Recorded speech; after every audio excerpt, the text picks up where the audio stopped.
Olá, seja bem-vinda, seja bem-vindo ao Mente Aberta Audiobooks. Na nossa leitura inclusiva de hoje, leremos o capítulo 2 do livro Casais Inteligentes Enriquecem Juntos, do Gustavo Cerbasi. Mas antes de começarmos, peço que se inscreva no nosso canal e ative o sininho para receber nossas notificações. Vamos a isso. Capítulo 2.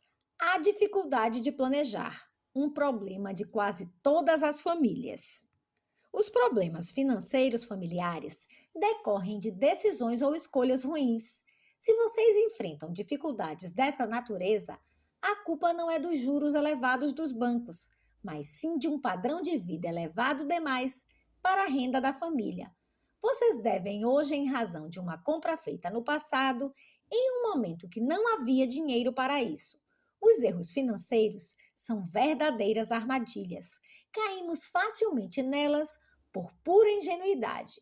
Depois, vivemos um verdadeiro pesadelo que pode durar meses ou anos. Na maioria das vezes, orçamento, planejamento financeiro, dinheiro ou controle de gastos não fazem parte das conversas dos casais. Isso acontece com mais frequência nas famílias em que um dos dois ganha muito mais do que o outro ou é o único a trazer renda para casa. Nesses casos, é comum que quem receba mais controle o dinheiro e decida sobre o futuro. É o passo inicial para um relacionamento repleto de desconfianças, displicência na limitação de gastos e perda de controle financeiro. Estabelecer objetivos de longo prazo passa a ser um problema, porque quem não participa das finanças não percebe as metas serem atingidas gradativamente. Irá notar apenas o sacrifício no momento do desembolso, como ocorreu com Sandra. Denis e Sandra conviviam havia meses com recursos restritos. A cada compra no supermercado, Denis pedia à esposa que controlasse os gastos, pois o orçamento estava apertado. Dizia que a inflação estava engolindo o salário. Tamanhas foram as restrições que Sandra ficou meses sem conseguir comprar uma peça de roupa. A situação não estava confortável, mas Denis prometia que viriam melhoras pela frente. No fim do ano, a surpresa. Ele deu de presente à mulher um carro novinho, assumindo um financiamento por 12 meses após o pagamento de uma boa entrada. No entanto, o desgosto de Sandra naquele ano havia sido tão grande, até renunciar à celebração do Natal com a família, que ela recebeu o presente com raiva. Sandra não se conformava com as prioridades estabelecidas pelo marido. Obviamente, passado algum tempo, ela se conformou com o presente, mas nunca mais viria a colaborar com Denis na limitação de despesas da família. Hoje, alguns anos depois, vivem sérias dificuldades financeiras. Começando mal, vai terminar mal. Em geral, as famílias evoluem convivendo com falta de planejamento, pequenas brigas diárias em torno de dinheiro e rápidos ajustes do orçamento a eventuais crescimentos na renda. Quando aumenta o salário, logo se encontra uma forma de utilizar a renda extra, seja adquirindo bens em prestações, seja trocando de automóvel ou comprando um terreno, um sítio ou uma casa de praia por meio de financiamento. No estereótipo de uma família financeiramente bem-sucedida, o tamanho da casa e do carro cresce ao longo dos anos. Os filhos têm os brinquedos e eletrônicos da moda e ganham um carro ao entrar na faculdade. A casa de campo ou de praia dos pais vira destino de fim de semana dos amigos dos filhos e o casamento dos jovens é totalmente pago pelos pais. Eis um verdadeiro conto de fadas da classe média. Ainda hoje, porém, grande parte das famílias que conquistam esses sonhos se esquece de pensar no futuro e tem um destino semelhante: venda de bens para pagar tratamentos de saúde, aposentadoria com falta de dinheiro, leia-se, dependência dos filhos para o sustento da velhice, e queda significativa no padrão de vida. Quando os pais deixam alguma herança, ela dura poucos anos, quando não meses nas mãos dos filhos. Sonhos construídos juntos e que talvez tenham fortalecido um belo relacionamento vão, com o passar dos anos, se desfazendo um a um diante da dura realidade da falta de dinheiro. O sonho da aquisição se transforma no pesadelo da perda. Trata-se de retrato triste, real e comum a muitos casais. Esse cenário poderia ser um pouco diferente com a adoção do planejamento financeiro. Para formar uma poupança, as famílias adiariam por alguns meses a aquisição de certos bens. A escola e a faculdade dos filhos seriam pagos por uma poupança aberta exclusivamente para essa finalidade, em vez de consumir grande parte da renda dos pais. Moradia e veículos teriam um padrão ligeiramente inferior ao que a renda permite, mas estariam garantidos para o resto da vida, juntamente com uma poupança gorda no banco. Por que quase todos erram? Será tão difícil aprender planejamento financeiro? Na verdade, não. O planejamento financeiro familiar, que também chamam de plano de independência financeira, não requer cálculos complexos nem grandes habilidades com números ou calculadoras. Boa parte das ferramentas necessárias ao planejamento pode ser obtido sem custo e está pronta para ser usada em casa. Certamente, aqueles sem aptidão nem afinidade com números sentirão maior dificuldade, mas garanto que será apenas no começo. Traçar um plano com objetivos claros, segui-lo e acompanhar as metas aproximando-se é algo muito prazeroso. Muitos obstáculos de curto prazo são revelados quando se perseguem objetivos maiores de longo prazo. Mas, se manter um plano de independência financeira não é algo tão complexo, porque grande parte das pessoas falha ao tentar pôr em prática essa regra. Em primeiro lugar, há que considerar a tendência de cada indivíduo de colocar sua vida pessoal em segundo plano em razão de exigências profissionais. Acontece com a alimentação, com o sono, com a prática de exercícios e com o amor. Portanto, não haveria de ser diferente com o planejamento orçamentário. Todos sabem que essas são necessidades fundamentais para a felicidade e a qualidade de vida. Porém, a maioria das pessoas não consegue romper bloqueios que as levam a um envelhecimento precoce. Trata-se de uma simples questão de objetivos, prioridades e boa vontade. Em segundo lugar, deve-se levar em consideração que a burocrática rotina de controlar gastos e traçar estratégias não é tão prazerosa quanto comer, dormir, exercitar-se e fazer sexo. Nunca convencerei vocês, leitores, de que o planejamento financeiro pode vir a ser mais excitante ou agradável que as atividades aqui citadas, mas o hábito de estabelecer objetivos, traçar planos para atingi-los e colocá-los em prática pode ser, sim, muito excitante, sobretudo quando os projetos são traçados a dois e têm como metas grandes conquistas. Um exemplo: a possibilidade de obter em alguns anos uma renda estável e não precisar mais depender do salário para manter a família. Finalmente, a terceira razão que dificulta a construção de um plano de independência financeira é a sedução do dinheiro. É possível aprender meios de se relacionar melhor com o dinheiro. O difícil é resistir às tentações que ele nos oferece. Se seus objetivos de vida não forem claramente estabelecidos, será muito difícil abrir mão da possibilidade de adquirir um item de consumo. Roupas de grife, carro do ano, novas tecnologias, eletrodomésticos, entre outros, se vocês tiverem dinheiro disponível, pelo menos para o pagamento da entrada. Mesmo para aqueles que se convencem da importância da formação de reservas financeiras, chega um momento em que o tamanho da poupança pode criar uma sensação de desconforto. Como se sente uma família que ganha R$ 1.000 por mês e consegue formar uma poupança de R$ 30.000?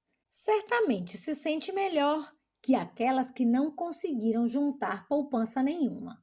Mas, se os objetivos de poupança não estiverem estabelecidos com clareza, uma quantia tão superior à renda será uma verdadeira tentação.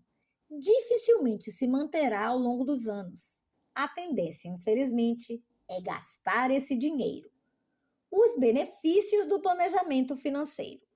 O planejamento financeiro tem um objetivo muito maior do que simplesmente não ficar no vermelho. Mais importante do que conquistar um padrão de vida é mantê-lo. E é para isso que devemos planejar.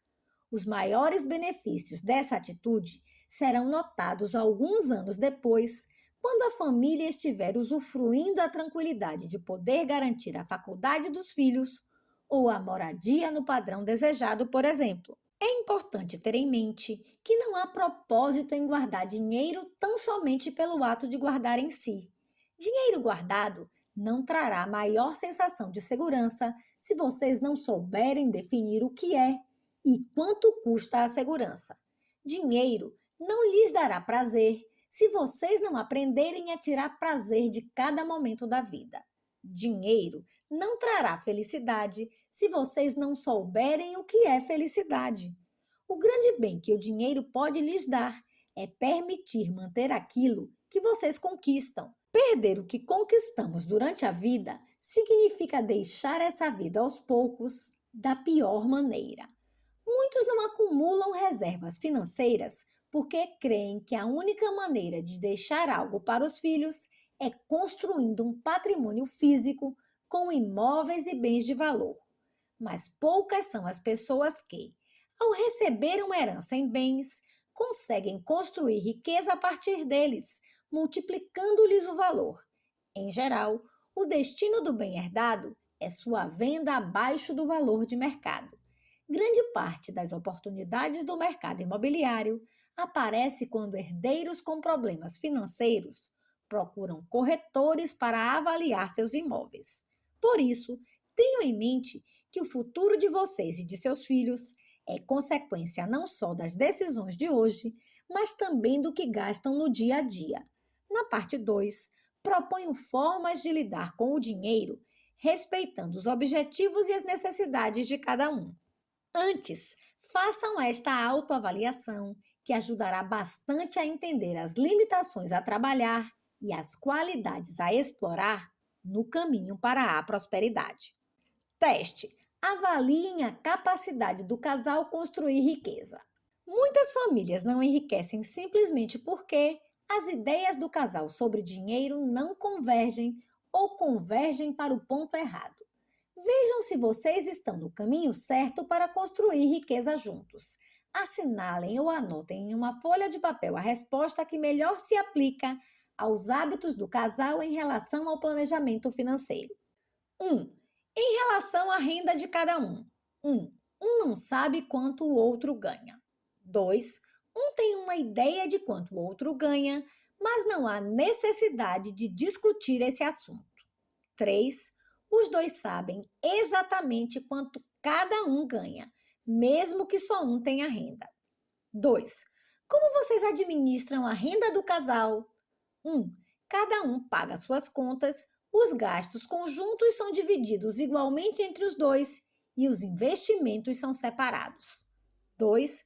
Os dois mantêm contas correntes e investimentos separados, mas o pagamento das contas do casal é decidido por acordo entre os dois. 3. A renda dos dois é somada, as contas são pagas do bolo total e os dois investem juntos. 3. Como são feitas as decisões de compras e gastos da casa de vocês? 1. Cada um fica responsável por determinada compra ou gasto e usa o bom senso quanto aos valores. 2. Mesmo quando as compras são feitas separadamente, sempre há alguma conversa sobre quanto gastar e há disponibilidade de saldos e limites. 3. Há previsões de valores para cada tipo de gasto do mês. Ambos as compartilham e discutem ajustes quando não é possível mantê-las. 4. Em relação ao orçamento doméstico. 1. vocês não realizam nenhum controle mensal de gastos. 2. Um de vocês faz o controle periódico, mas raramente conversam a respeito. 3. Ambos discutem o orçamento doméstico ao menos a cada 2 meses. 5. Em relação ao futuro. 1. Vocês mal conseguem controlar o presente, por isso não têm condições de se preocupar com o futuro. 2. Vocês poupam ou contribuem para um plano de previdência mensalmente, menos do que gostariam, ou só para garantir alguma coisa na velhice. 3. Vocês investem com regularidade ou contribuem para um plano que seguramente garantirá o sustento na velhice. 6. Se hoje tiverem um gasto inesperado igual a 2 vezes a renda mensal de vocês, como farão? 1. Recorrerão a empréstimos. 2. Resgatarão recursos consumindo mais de 20% das reservas. 3. Vocês têm uma reserva específica para contingências e novos gastos ou resgatarão menos de 20% das reservas. 7. Como vocês planejam as férias? 1. Trabalham nas férias para pagar as contas. 2. Tiram férias de acordo com o dinheiro que sobra na conta ou utilizam recursos investidos sem finalidade específica. 3. Planejam as férias com antecedência, aplicando recursos durante alguns meses, especificamente para esse fim. 8. Em relação aos gastos de ambos vocês. 1. Não se preocupam com controles, anotações em canhoto de cheques e arquivamento de comprovantes. 2. Apenas um dos dois cuida dos controles, já que o outro não se interessa ou não consegue fazê-lo. 3. Controlam todos os gastos e conversam frequente e abertamente sobre eles. 9. Quanto aos investimentos do casal. 1. Cada um investe seu dinheiro ou apenas um dos dois investe e o outro não entende do assunto ou não está a par. 2. Os investimentos são somados em uma única conta. Ambos conhecem o total investido, mas apenas um dos dois escolhe onde investir. 3. Ambos discutem abertamente as alternativas de investimento e conhecem saldos e objetivos de diferentes aplicações. 10. Como vocês mantêm os controles financeiros? 1. Tudo o que já foi gasto não importa mais. Os comprovantes são jogados fora. 2. Os comprovantes, notas fiscais, canhotos e contas são guardados todos juntos, sem muita organização. 3. Os pagamentos feitos são arquivados por tipo de gasto, apenas pelo período exigido por lei. Comprovantes desnecessários e canhotos de cheque são jogados fora quanto antes. Pontuação. Atribua para cada resposta. A, 1 ponto. B, 2 pontos. C, 3 pontos. Resultados do teste. 10 a 15 pontos. Vocês ainda estão tropeçando um no outro. O dinheiro continua sendo um tabu entre vocês, pois provavelmente cada um tem uma visão diferente acerca de objetivos e limites de gastos. Mais cedo ou mais tarde, conflitos sobre dinheiro vão atrapalhar seu relacionamento se já não o fazem. É hora de se sentarem juntos, conversarem um pouco sobre o que já fazem com o dinheiro e sobre o que têm dúvidas. Discutam o que precisa ser feito para tornar o orçamento mais eficiente e pensem em traduzir nas finanças o que vocês esperam do relacionamento, uma forte união. 16 a 25 pontos. Muito do que precisaria ser feito para o sucesso financeiro de vocês já foi posto em prática. Provavelmente, um puxa o outro em relação aos objetivos e às necessidades financeiras para atingi-los. Com certeza, vocês podem melhorar a eficiência do uso do dinheiro estudando um pouco mais as alternativas de que dispõem, seja para investimentos, seja em situação de aquisição de bens. 26 a 30 pontos. Vocês estão a todo o vapor no caminho do enriquecimento. Parabéns! Essa sintonia quanto ao dinheiro provavelmente se traduz no dia a dia do relacionamento. E vocês devem ter muito menos problemas do que casais de amigos seus. Dividam seus conhecimentos e seus hábitos com casais amigos.